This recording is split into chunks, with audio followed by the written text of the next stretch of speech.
Beer తాగితే stones పడిపోతాయి అనేది ఏమీ లేదు. సో బేసిక్గా బీర్ అనేది కూడా ఏంటంటే ఒక ఆస్మాటిక్ డయూరిటిక్. అంటే ఆస్మాటిక్ డయూరిటిక్ అంటే ఏంటంటే బీర్ తాగటం వల్ల యూరినేషన్ ఎక్కువ అవుతుంది.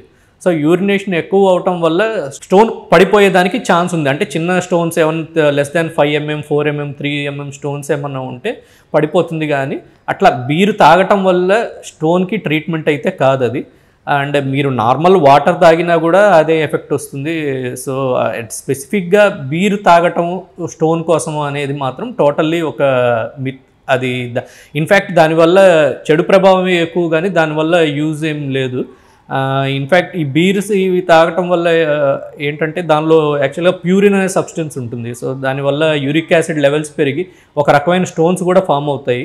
In fact liver and kidney effect అవుతూ ఉంటుంది. And excess alcohol in fact causes dehydration. Again ఇవన్నీ కూడా బ్యాడ్ ఎఫెక్ట్సే, కానీ ఒక స్టోన్ పడిపోవడానికి బీర్ అనేది ట్రీట్మెంట్ కానే కాదు. So it's a myth.